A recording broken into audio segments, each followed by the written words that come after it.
चलिए एक बड़ी खबर सीधा आपको बता देते हैं। नोएडा के आनंद तिवारी ने स्वतंत्रता दिवस पर तिरंगा फहराया है और सबसे ऊंचे पर्वतीय चोटी कांग यात्से पर भारत का झंडा फहराया गया है। आनंद स्वतंत्रता सेनानी स्वर्गीय रुद्रदत्त तिवारी के पौत्र हैं, जिन्होंने ये इतिहास रचा है। सबसे ऊंची पर्वतीय चोटी पर उन्होंने तिरंगा लहराया है। आनंद स्वतंत्रता सेनानी स्वर्गीय रुद्रदत्त तिवारी के पौत्र हैं। तो आज देश भर में आजादी का अमृत महोत्सव मनाया जा रहा है। अलग अलग तरीके से हर कोई आजादी के इस दिवस को मना रहा है, लेकिन अगर हम बात करें आनंद तिवारी की तो उन्होंने इतिहास रचा है, क्योंकि सबसे ऊंची पर्वत पर उन्होंने तिरंगा फहराया है।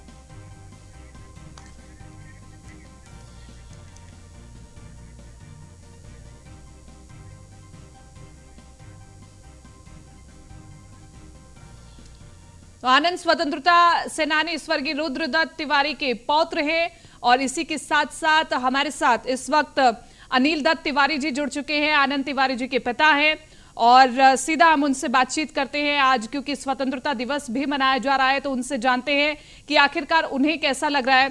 अनिल दत्त जी, आज आपके बेटे ने एक बेहतरीन कार्य किया, इतिहास कहीं ना कहीं रचा है। सबसे पहले आप हमें बताएं कि आप कैसा महसूस कर रहे हैं। आज बहुत ही गौरवान्वित महसूस कर रहा हूं कि मेरे पुत्र ने मेरे पिता के, स्वर्गीय पिता के उन सपनों को साकार करके आज आजादी के 75वें वर्षगांठ के अवसर पर अपने लद्दाख रीजन के उच्चतम पहाड़ियों में से एक कांग यात्से के ऊपर भारतीय झंडा फहराकर हम सभी लोगों को गौरवान्वित किया है।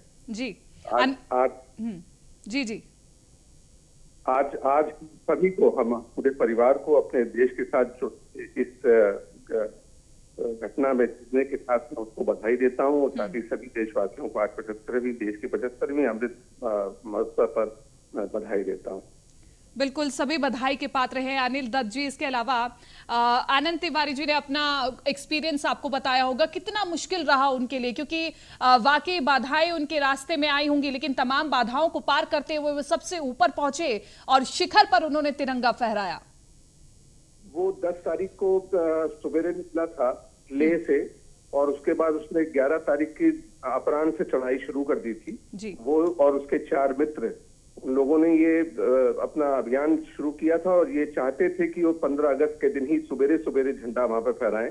कुछ एक मौसम की खराबी भी रही, लेकिन सभी बाधाओं को पार करते हुए अंततः 11 बजे दिन में उन्होंने भारतीय झंडे को वहां पर फहराया और आज सही ढंग से, सही आजादी के 75वें वर्षगांठ को उन्होंने वहां पर मनाया है।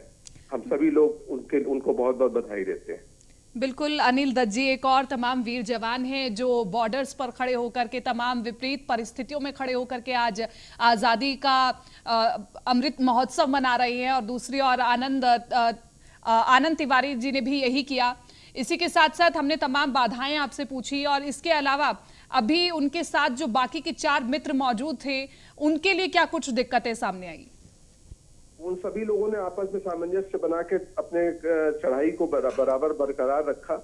बीच में मौसम खराब हुआ, जैसा कि मैंने बताया, बाधाएं कई बार आई, उनको रुकना भी पड़ा, लेकिन बिना रुके उन्होंने रात में 9 बजे 14 तारीख की रात को फाइनल अपनी चढ़ाई शुरू की और सवेरे 6 बजे उनको वहां पर पहुंच जाना था अपने कार्यक्रम के अनुसार, लेकिन मौसम बीच में और ज्यादा खराब हुआ और अंततः उनको अब ये सफलता 11 बजे दिन में मिली। ठीक अनिल जी, और इसके अलावा हर घर तिरंगा अभियान जो चल रहा है, उसके बारे में आप क्या कहेंगे?